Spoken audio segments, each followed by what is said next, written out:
Un joven recoge firmas frente a la caja de jubilaciones BPS en Montevideo. Viene del sindicato ATSS, de la Asociación de los Trabajadores de la Seguridad Social. El pasado diciembre, el gobierno conservador de Luis Alberto Lacalle Pou aprobó una ley que obliga a los trabajadores que ingresan al mercado laboral por primera vez a afiliarse al régimen privado de jubilaciones, conocido como AFAP. A partir de ahora, el BPS estatal solo se ocupará de los casos antiguos. Los uruguayos están indignados. Al fin y al cabo, se habían pronunciado en contra de la privatización hace más de 30 años. En referéndum, con casi el 80% de los votos. Por eso, el sindicato está recogiendo firmas para convocar a un plebiscito. Vienen, preguntan, piden información, alguna gente lleva información, después pasan a firmar. La gente está interesada y pide información, dicen en la plaza. ¿Qué pasará con sus aportes si desaparecen las AFAP? Tienen miedo de perder dinero. Ella es optimista. El fondo ese que ya tiene la FAP, tienen como esa duda de que vayan a perder esa plata. El sindicato tiene que entregar 270.000 firmas antes del 27 de abril, el 10% del electorado. Las chances son buenas. Entonces, junto con las elecciones nacionales, habrá una votación sobre las AFAP a finales de octubre de este año.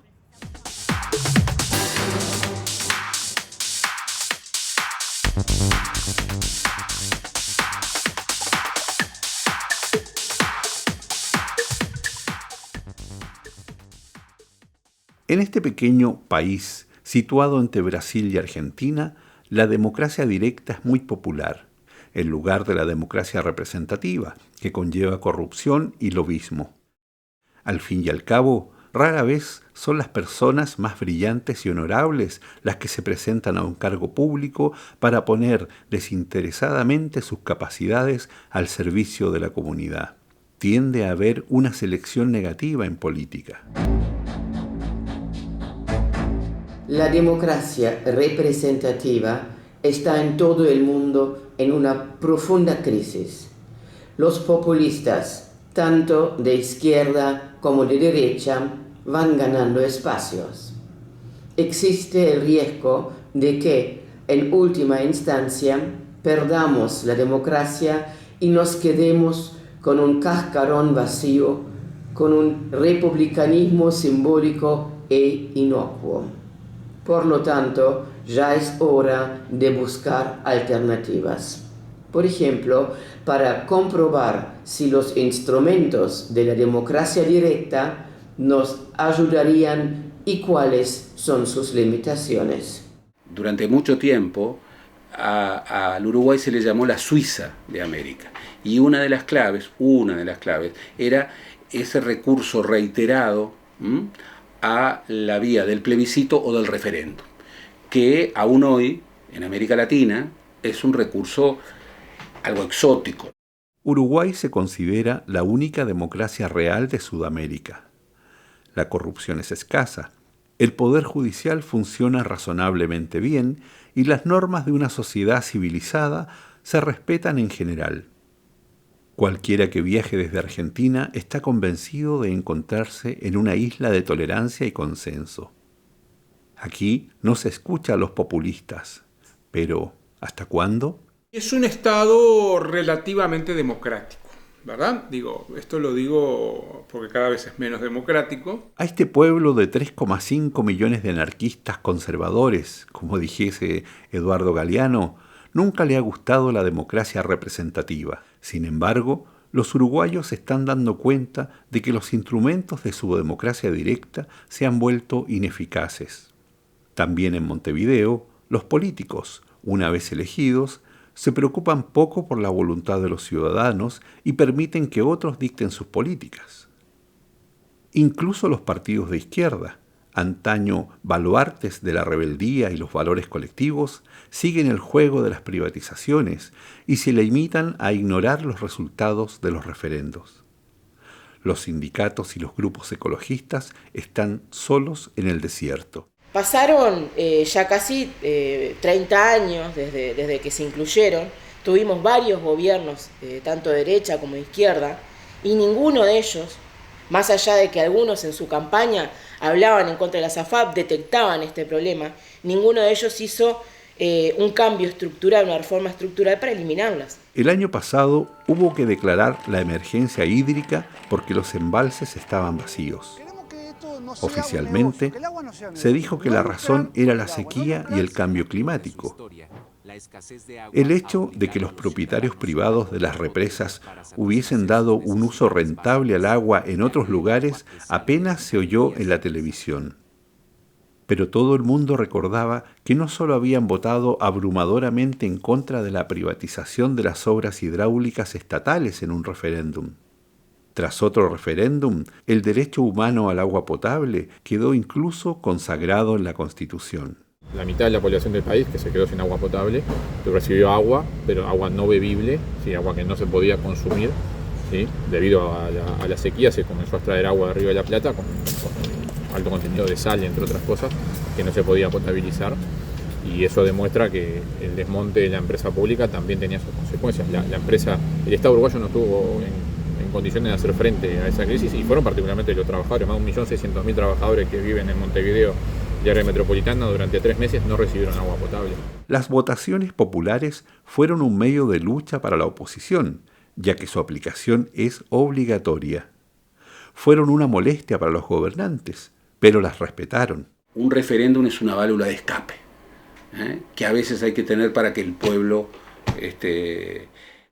En 2004, la alianza electoral de izquierda Frente Amplio ganó las elecciones nacionales.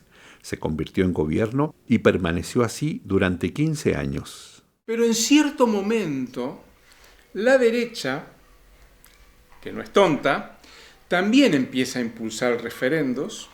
El primero creo que fue para bajar la edad penal, la ley de imputabilidad penal, de 18 a 16 años, fracasaron. Ahora tenemos un final de gobierno en donde hay, presentadas 5 propuestas de reforma constitucional. Hay 2 tipos de votaciones populares, explica el presidente de la Corte Electoral. Solo las leyes fiscales están exentas.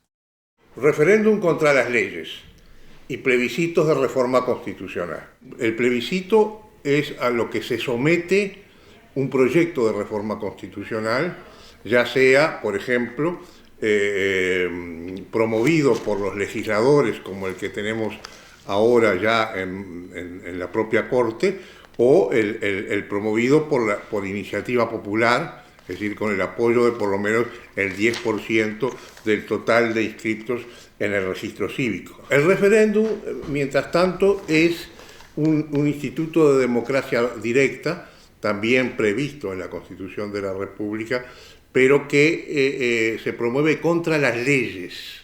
Acá se necesita el 25% del total de inscriptos habilitados, es decir, aquellos que integran el registro cívico, que van a formar parte del padrón electoral.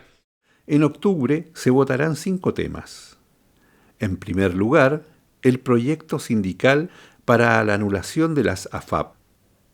El plebiscito número 2 debería obligar al gobierno a hacer públicos sus contratos con las empresas y prohibir los tribunales arbitrales extranjeros como el CIADI. Los partidos de derecha quieren preguntar al pueblo sobre la prohibición de las tasas de interés usurarias y la elección del fiscal general. Y el gobierno sobre los allanamientos nocturnos. Aún no está claro si se recogerán las firmas necesarias. Hasta la fecha, solo se ha presentado ante la Corte un solo proyecto de reforma constitucional, y este proyecto ha sido remitido por la Asamblea General, es decir, el Congreso, que reúne a ambas cámaras. El artículo 11 de la Constitución establece, el vigente, que el hogar es un sagrado inviolable. De noche nadie podrá entrar en él sin consentimiento de su jefe, y de día solo de orden expresa de juez competente por escrito y en los casos determinados por la ley. Eso es lo que dispone el artículo de la Constitución hoy en día, y el proyecto de reforma constitucional aprobado por esa mayoría de legisladores, acompañado por esa mayoría de legisladores, establece un texto que es este otro.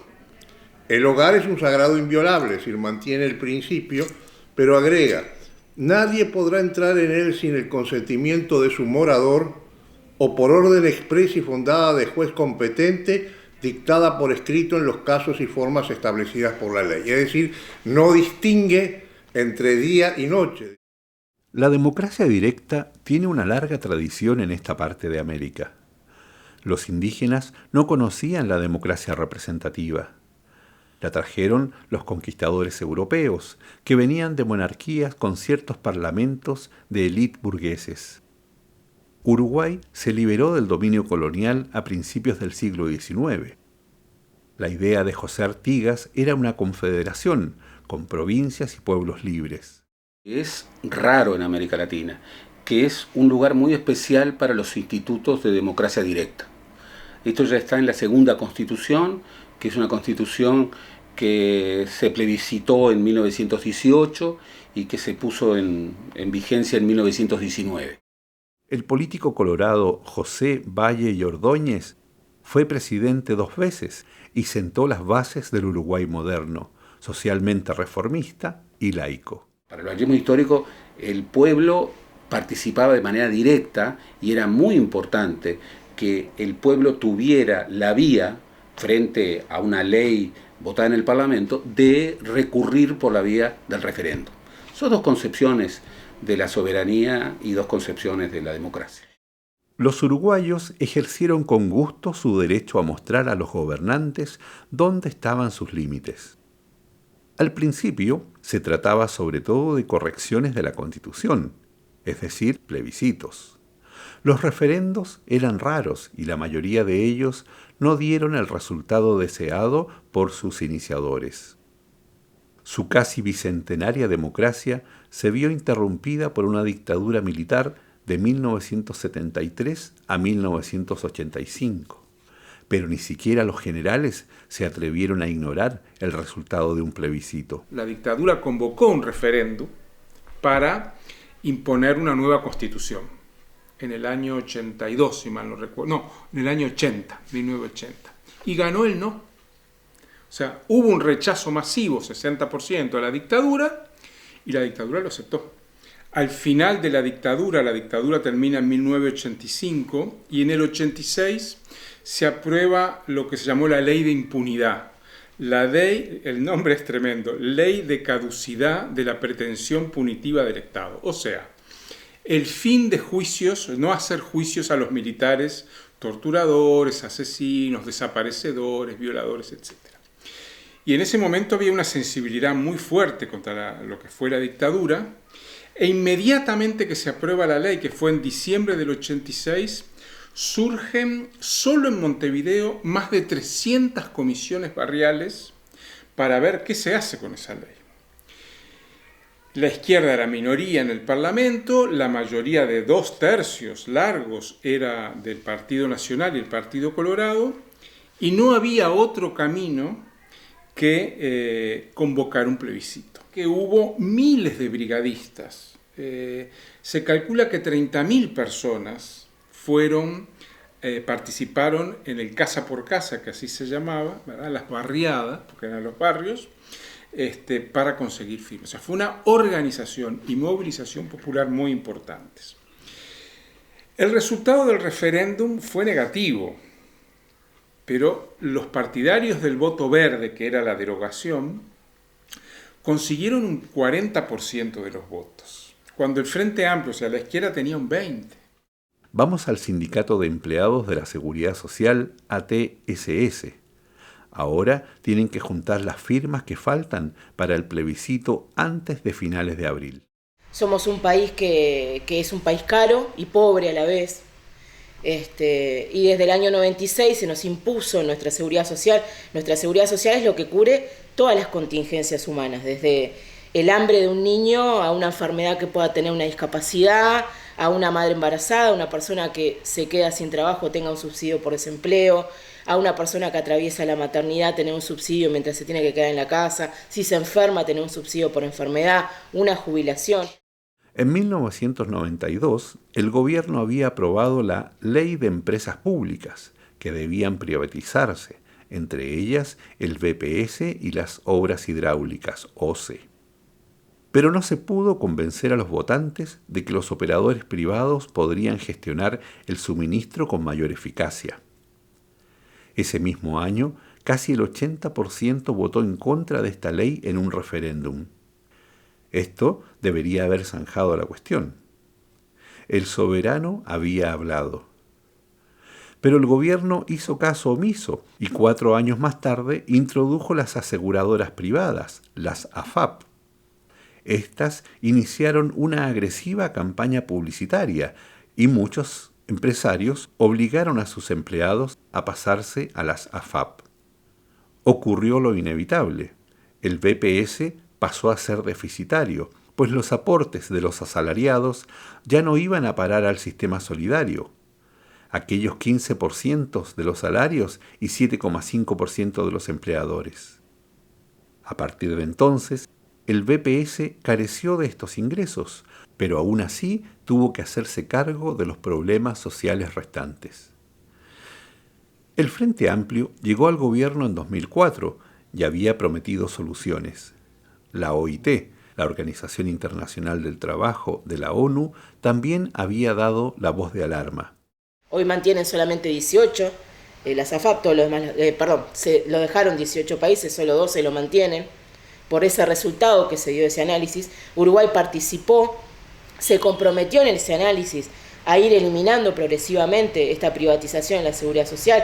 El Frente Amplio, cuando todavía no fue gobierno, era muy crítico con esta situación porque advertía una problemática que después empezó como en un camino de solución de cincuentones, como decía ella, pero en realidad la inversión en bonos del Estado y todo lo que se maneja con el dinero de los trabajadores es propicio a la hora de gobernar. Las AFAP se convirtieron en un pésimo negocio para los trabajadores. Pero una vez que un trabajador se había decidido por ellas o tenía que decidirse, ya no podía cambiar. El promedio general de jubilación por BPS, por lo que es estatal, andan entre 30 a 32 mil pesos. Y por la FAP, el promedio son entre 6.500 y 7.500 pesos. Las AFAP cobran una comisión de gestión de alrededor del 20%. Y según la presidenta del sindicato, utilizan un sistema de cálculo fraudulento. Calcular tu expectativa de vida de forma excesiva, dividirla en la cantidad de años que piensan que vas a vivir, aplicar una tasa de interés técnico que ya bajó 3 veces desde que existen las AFAP, arrancaron en un 3%, pasaron al 1,5% y hoy están en el 0,76%. Para colmo, en diciembre de 2023 entró en vigencia una nueva ley que obliga a todos los nuevos ingresantes a afiliarse a las AFAP. Además, se elevará la edad jubilatoria a 65 años. El sindicato quiere derogar esta nueva normativa con una reforma constitucional, con un plebiscito y no con un referéndum, ya que este ya se realizó en 1992. Si todo sale bien, en octubre los ciudadanos deben expresarse sobre 3 puntos en las próximas elecciones: jubilación a los 60 años, disolución de las AFAP y adecuación de la pensión mínima al salario mínimo. La izquierda, que se está poniendo en contra de este plebiscito, hablando de un futuro diálogo social, tampoco explican cuál va a ser el diálogo social. ¿Qué dice el Pepe Mujica, que se conoce tanto en el exterior? Pepe Mujica habla de que esto es una locura que estamos haciendo los trabajadores, que es un balazo en el pie, así lo describió, que es algo que tiene que resolver más adelante el Frente Amplio en caso de ser gobierno, pero tampoco habla claro de qué es lo que va a resolver. Nosotros estamos cansados de las promesas gubernamentales, porque nosotros nos hablan de un diálogo social, pero no dicen qué se va a hablar en ese diálogo social. En ese diálogo social se habla de eliminar las AFAP. La política ha cambiado mucho. Antes, los partidos de izquierda defendían la justicia social y el sistema solidario. En el Frente Amplio no solo están representados comunistas, socialistas y trotskistas, sino también los antiguos guerrilleros tupamaros. Pepe Mujica fue uno de los combatientes armados que fue torturado durante la dictadura y pasó 13 años en la cárcel. Llegó a la presidencia en 2010. El ex vendedor de flores goza de gran reputación en el extranjero, pero no así en su propio país. Esto se debe a que aplicó las mismas políticas neoliberales que los partidos de la derecha tradicional. Y no solo eso, se hizo amigo del ultraderechista, ex jefe del Partido Colorado, Julio María Sanguinetti, considerado amigo de los militares y de la impunidad, y escribió con él un libro sobre la situación global mundial. Los dos viejos se presentan como reconciliadores. ¿Reconciliadores con qué? Hace más de 40 años se decidió que los tupamaros dejarían las armas y que confiarían en la democracia representativa a partir de entonces. La izquierda uruguaya se ha reconciliado con las necesidades del capitalismo, o mejor dicho, con un nuevo colonialismo. La mayoría de la izquierda está contra ese proyecto y prefiere cambiar esa ley cuando sea gobierno por otra ley, porque la ven como una ley, como una reforma constitucional impracticable. Durante 15 años el Frente Amplio no solamente no hizo la reforma de la Seguridad Social, sino que muchas veces con discusión interna no se atrevió a quitar las AFAPs. Los políticos de izquierda han ignorado la voluntad popular tanto como la derecha. Esto no solo se aplica al sistema de las jubilaciones, sino también al suministro de agua. La privatización de la empresa estatal de aguas OCE fue rechazada por casi el 80% de la población en un referéndum celebrado en 1992. Sin embargo, Mujica privatizó la distribución del agua, con resultados desastrosos.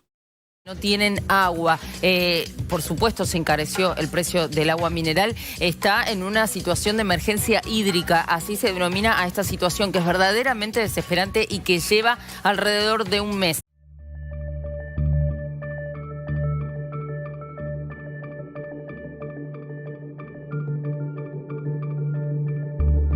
El Frente Amplio ha mantenido las mismas políticas desde el punto de vista macroeconómico que los partidos tradicionales de la derecha, ¿sí? Que es favorecer los intereses del gran capital, particularmente con nuestros recursos naturales.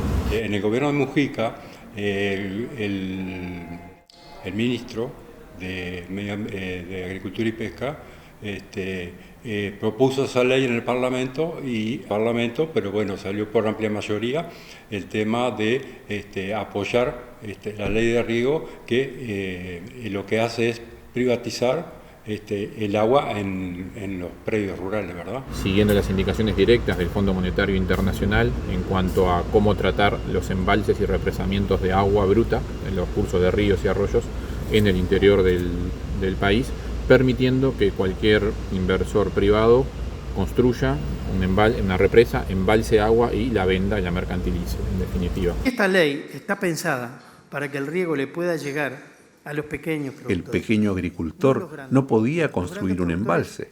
Así fue como los grupos de presión hablaron en televisión del acceso privado al agua potable.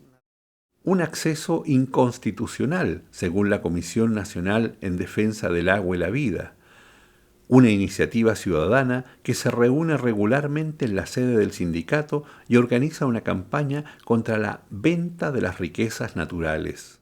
Por los años 90 comenzó la privatización del agua. Llegó, como en toda América Latina, las empresas venían a comprar, las multinacionales, como la Suez de Ernest Dessau, etcétera, vinieron a comprar las empresas públicas. El 13 de diciembre de 1992, como ya se ha dicho, casi el 80% de los uruguayos rechazaron en referéndum la ley de privatización de las empresas públicas. 2 días antes, el gobierno había adjudicado rápidamente la concesión del departamento de Maldonado a la empresa francesa Suez. La concesión fue confirmada por el Poder Judicial, ya que el referéndum no tenía efecto retroactivo. Los ciudadanos se quedaron atónitos al ver que se había hecho caso omiso de la voluntad popular. Sin embargo, el Frente Amplio, todavía en la oposición en aquel momento, hizo campaña sobre el tema. El gobierno conservador otorgó otra concesión en 2000, esta vez a la empresa española Aguas de Bilbao.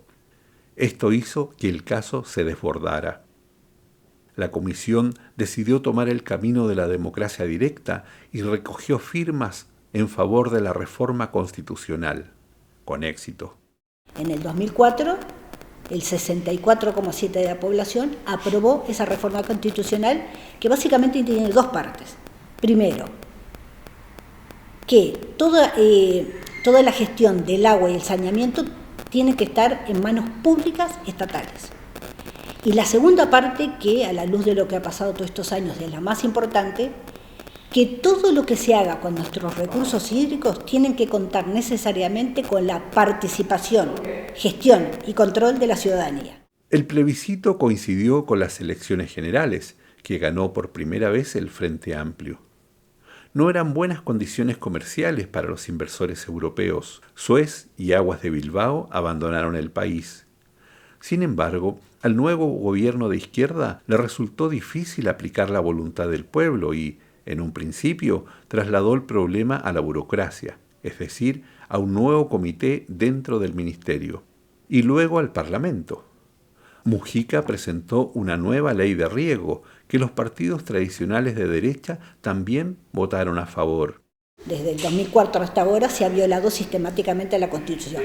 Las multinacionales se fueron, que también en el 2004 fuimos el primer país del mundo en poner la defensa del agua y saneamiento en la Constitución. Fíjate que recién en el 2010 lo declaró la ONU. Bueno, la Constitución uruguaya en el 2004 decía que el agua y saneamiento eran derechos humanos fundamentales por una reforma impulsada por la ciudadanía. Tanto la reforma constitucional uruguaya como la Declaración de las Naciones Unidas quedaron en papel mojado. El gobierno cedió a las presiones de los inversores extranjeros y la ONU carece de los poderes necesarios para hacer cumplir sus decisiones sobre el terreno. El sindicato incluso hizo otro intento y recogió firmas para otro referéndum tras la aprobación de la ley de riego de Mujica. Se habrían necesitado 700.000, pero solo firmaron 300.000. ¿Qué sentido tenía? ¿Si los políticos iban a ignorarlo de todos modos? Ahora los abogados del sindicato están estudiando un recurso de inconstitucionalidad, y esto podría llevar algún tiempo.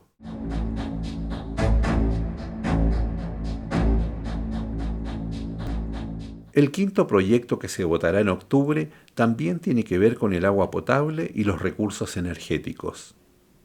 La Constitución debe estipular cómo deben regularse los contratos entre el gobierno y las empresas extranjeras. Según el portavoz de la iniciativa Uruguay Soberano, actualmente no existe regulación alguna. La Constitución uruguaya no tiene previsto un mecanismo para la firma de contratos entre el Estado y empresas privadas y empresas. No está previsto, lo cual o bien lleva a la idea de que no podría el Estado hacer contratos con empresas privadas. Sí tiene prevista la Constitución los tratados con otros países, con otros estados, pero no tiene prevista la contratación con empresas privadas. No se trata solo de acuerdos secretos, como el tratado secreto con la empresa estadounidense Pfizer sobre las vacunas COVID. Hay varios proyectos rentables en la agenda. La gestión del puerto de Montevideo, que cuenta con el respaldo de una multinacional belga. El parque tecnológico de Canelones, donde Google quería instalarse. La planta desalinizadora de Netuno, en San José, que construirán empresas alemanas e israelíes. La planta de producción de hidrógeno verde en Tacuarembó, que construirá un consorcio liderado por alemanes y, sobre todo, las dos fábricas de celulosa de la finlandesa UPM. Todos estos nuevos proyectos tienen tres cosas en común. Requieren enormes cantidades de energía y agua, y son esenciales para la exportación de materias primas, commodities. Colonialismo como en los tiempos de la conquista. Todos estos contratos tienen un régimen de que en caso de conflicto se va a parar a un tribunal del Banco Mundial. Los que le otorgan a la empresa lo que se llama estabilidad jurídica, que quiere decir que se les compromete que durante el tiempo del contrato la legislación futura no los va a afectar. Lo que hacen es darles garantía de que en caso de que la legislación cambiara, supongamos, mañana cambiamos la legislación forestal y eso perjudica a UPM. UPM va a decir que se la está perjudicando y va a buscar que se le compense o nos va a demandar. Y la tercera condición es cuando se compromete obligaciones del Estado por más del periodo de gobierno que está en curso en el momento de firmar el contrato. ¿Por qué? Porque los gobiernos tienen prohibido disponer gastos más allá de su periodo de ejercicio. No lo pueden hacer ni siquiera por ley de presupuesto. Su grupo propone que, en el futuro, los contratos con empresas requieran 3/5 partes de los votos en el Parlamento y el Senado. De esta forma, se podrían salvaguardar los intereses nacionales. Una infinidad de contratos que se realizan sin que la población tenga conocimiento, ni la población ni el Parlamento tengan conocimiento de lo que está negociando el Poder Ejecutivo. En el caso de las empresas papeleras, el agua, gratis. En el caso del hidrógeno verde, se está entregando el agua del acuífero, gratis. Se le construye infraestructura para el uso de las empresas a costo de Uruguay y después se le dan prácticamente en régimen preferencial, o sea, de privilegio. Caso de la vía del ferrocarril. Uruguay tiene una ley de acceso a la información. ¿Qué ocurre cuando los periodistas hacen una consulta sobre estos contratos? No le dan, les dicen que está reservado porque la negociación así lo exige. Lo cual es mentira, porque además no hay ningún procedimiento competitivo. Es decir, eligen a una empresa, porque uno podría entender que el secreto hasta cierto punto tuviera cierto sentido si hubiese competencia entre empresas y no conviniera que se supiera una lo que ofrece la otra. Pero no es el caso, porque ya están elegidas. Desde hace años se recogen firmas para consagrar en la Constitución la regulación de estos contratos secretos. Hasta ahora se han recogido 60.000. Probablemente no se recogerán muchas más. En el pasado, el Uruguay soberano habría contado con el apoyo de los partidos de izquierda, pero ellos se preparan para otra victoria electoral, y en sus 15 años en el gobierno ya han aprendido a apreciar la ausencia de transparencia y control.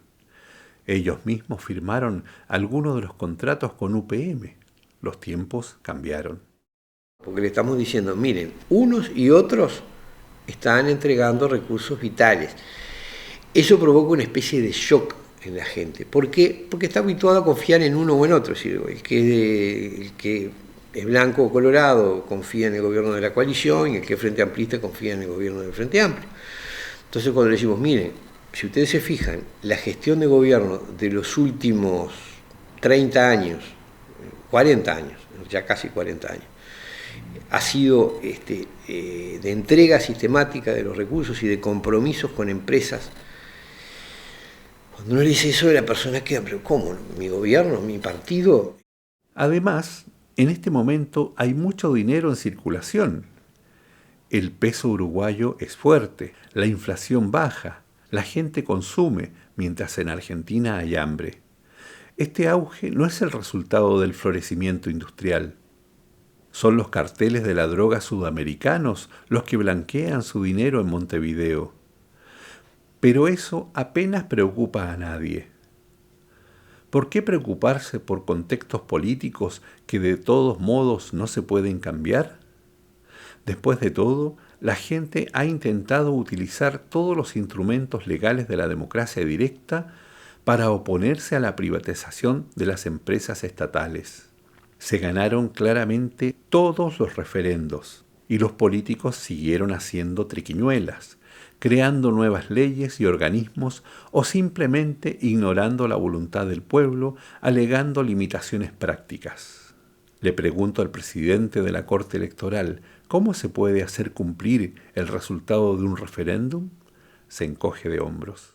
Si un referéndum contra una ley prospera, naturalmente que la ley pierde vigencia Yo hice una entrevista donde dicen, acá ya se expresó la voluntad popular diciendo no a la privatización de BPS.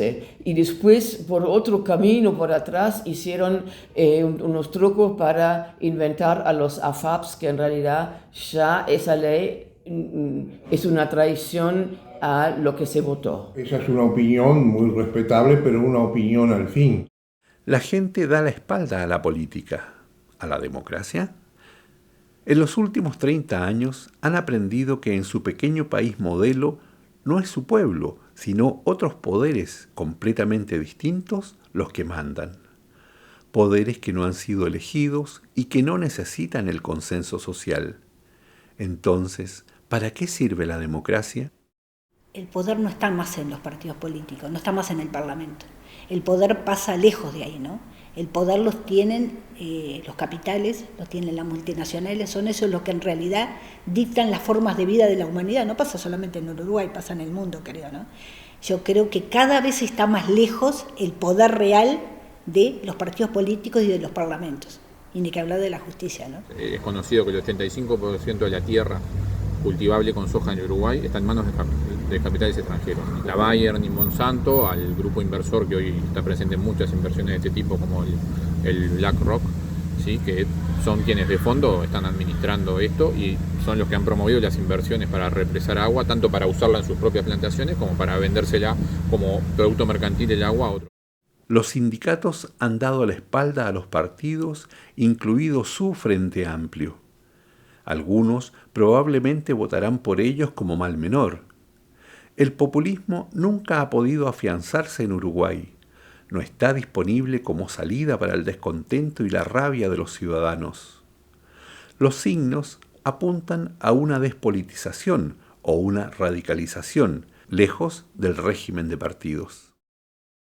Y no podemos seguir dependiendo de las promesas de los partidos políticos que ya demostraron que no tienen interés en eliminar esa privatización. Entonces, cuando uno ya no confía en los diferentes partidos políticos, quienes se exclaman al gobierno, justamente va hacia el plebiscito, a que lo decida el pueblo.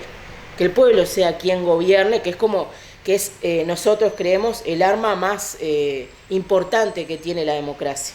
Es la representación más directa del pueblo, porque el pueblo ahí se informa y decide, no deja en manos de otro que dentro de un parlamento, por mayorías o por acuerdos parlamentarios, terminan definiendo un futuro que no es el que sirve para este país.